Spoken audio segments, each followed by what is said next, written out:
আসসালামু আলাইকুম everyone, welcome back to Ishan's mom happiness channel. আজ আমি আলু দিয়ে চিকেন কষা বানিয়েছিলাম, সেটাই শেয়ার করছি। চিকেনগুলোকে খুব ভালোভাবে ধুয়ে পরিষ্কার করে নিয়েছি। এখানে দুটো মিডিয়াম সাইজের পেঁয়াজ নিয়েছি, আলু কেটে নিয়েছি, একটা আলুকে দুটো টুকরো করে নিয়েছি, আর এখানে গোটা জিরা, গোটা কালো মরিচ আর কয়েকটা শুকনো লঙ্কা পেস্ট বানিয়ে নেব আমি। গোটা মশলাগুলোকে খুব ভালোভাবে ধুয়ে নিয়ে পেস্ট বানিয়ে নিয়েছি। এখানে 3টে এলাচ আর ছোট্ট ছোট্ট দুটো দারচিনির স্টিক নিয়ে একটু পানিতে ভিজিয়ে রেখে এটাকেও একটা পেস্ট বানিয়ে নিয়েছি। রান্নাতে চলে যাচ্ছি। রান্নাটা আমি সরিষার তেলে করব। কড়াই গরম হয়ে গেলে এখানে ছোট্ট কাপের 1 কাপ সরিষার তেল দিয়ে দিলাম। তেল গরম হয়ে গেলে আমি কেটে রাখা আলুগুলোকে আগে ভেজে নেব। একটু লবণ আর একটু হলুদ গুঁড়ো দিয়েই ভেজে নেব। 1/3 টিস্পুন লবণ, 1/3 টিস্পুন হলুদ গুঁড়ো দিলাম। একটু লাল লাল করে ভেজে উঠিয়ে নেব। আলুগুলো লাল লাল করে ভাজা হয়ে গেছে, উঠিয়ে নিচ্ছি। ওই তেলের মধ্যে কেটে রাখা পেঁয়াজগুলোকে দিয়ে দেব। পেঁয়াজগুলোকে আমি গোল্ডেন ব্রাউন করে ভেজে নেব। আলুগুলোকে একটা পাত্রের মধ্যে উঠিয়ে রেখেছি। এখানে আমি কয়েকটা তেজপাতাকে একটু ধুয়ে এর মধ্যে দিয়ে দেব। পেঁয়াজগুলো আমার গোল্ডেন ব্রাউন করে ভাজা হয়ে গেছে। আগে থেকে ধুয়ে পরিষ্কার করে রাখা চিকেনগুলোকে এর মধ্যে দিয়ে আমি খুব ভালোভাবে 2 মিনিট একটু ভাজা ভাজা করে নেব।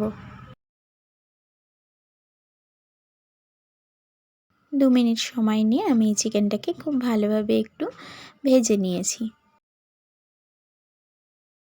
যারা আমার আগের দিনের ভিডিও দেখেছেন তারা তো জানেনই আমি বাসন্তী পোলাও বানিয়েছিলাম, তার সাথে এই চিকেন আলু কষাটা বানিয়েছিলাম। তো দারুণ টেস্ট হয়েছিল। আমি জাস্ট এটাই বানিয়েছিলাম পোলাওয়ের সাথে, আর কিচ্ছু বানাইনি। খুব ভালোভাবে ভাজা হয়ে গেছে। আমি 1/2 টিস্পুন আদা রসুনের পেস্ট আর ওই যে আগে থেকে জিরা, গোলমরিচ আর শুকনো লঙ্কা পেস্ট বানিয়ে রেখেছিলাম সেটাকে দিয়ে দিলাম। বাটির মধ্যে একটু মশলা লেগেছিলো, ওটা একটু ধুয়ে একটু পানি অ্যাড করে দিলাম। আর এখানে 1/2 টিস্পুন লবণ, 1/2 টিস্পুন হলুদ গুঁড়ো দিয়ে দিলাম। এরপর আমি 3 থেকে 4 মিনিট সময় নিয়ে খুব ভালোভাবে এটাকে মিডিয়াম ফ্লেমে কষিয়ে নেব। কষাতে কষাতে চিকেনের কালারটা কিন্তু চেঞ্জ হয়ে আসছে। খুব ভালোভাবে কষানো হয়ে গেছে। ভেজে রাখা আলুগুলোকে দিয়ে দিলাম, আর এখানে একটু পানি আমি অ্যাড করব যাতে মশলাটা পুড়ে না যায়।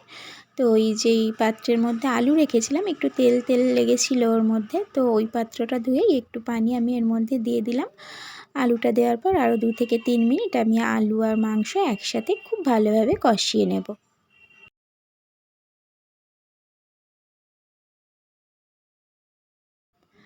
আর সাইডের ওভেনে একটু গরম পানি বসিয়ে দিয়েছি। আমি রান্নাটাতে গরম পানি ইউজ করব। তো খুব ভালোভাবে কষানো হয়ে গেছে। যেহেতু আমি একদম কষা কষা বানাবো আজকে মাংসটা, সেই কারণে আমি 1 কাপের থেকে একটু কম পানি এখানে ইউজ করলাম। মাংসটাকে আমি 2 মিনিট সময় নিয়ে ভেজেছি, তারপর 4 থেকে 5 মিনিট সময় নিয়ে কষিয়ে নিয়েছি। সেই কারণে ঝোল দেওয়ার পর আর 10 মিনিট রান্না করে নিলেই রান্নাটা একেবারে কমপ্লিট হয়ে যাবে। ঢাকা দিয়ে মিডিয়াম টু হাই ফ্লেমে আমি 10 মিনিট রান্না করেছি। তো খুব ভালোভাবে আলু মাংস দুটোই সিদ্ধ হয়ে গেছে। এরপর আমি ওই যে গরম মশলা মানে এলাচ আর দারচিনিটাকে পেস্ট বানিয়ে রেখেছিলাম সেটাকে দিয়ে দিলাম। এটা দেওয়ার জন্য অসাধারণ টেস্ট হয়। এলাচ আর দারচিনির পেস্টটা দিয়ে 2 মিনিট আমি ঢাকা দিয়ে রান্না করব। আর এই এলাচ আর দারচিনির পেস্টটা ঠিক এই টাইমে দিলেই কিন্তু রান্নার টেস্টটা ভীষণ সুন্দর হবে। 2 মিনিট পর ঢাকাটা ওপেন করে আর একটু নাড়াচাড়া করে দিলাম। রান্নাটা একেবারে কমপ্লিট হয়ে গেছে। আমি গ্যাসের ফ্লেমটাকে অফ করে দিয়ে 5 মিনিট ঢাকা দিয়ে রেস্টে রাখবো। তারপর 5 মিনিট পর আমি দেখাচ্ছি ফাইনাল লুক। 5 মিনিট পর ঢাকাটা ওপেন করছি। তো আমার রান্নাঘরে মাঝে মাঝে একটু রোদ আসে, তো সেই কারণে কালারটা এরম লাগছে। তারপর ছাওয়াতে রেখে আবার পিক তুললাম। তো এই যে হচ্ছে ফাইনাল কালার এবং ফাইনাল লুক। আল্লাহ ব্লেস অল অফ ইউ।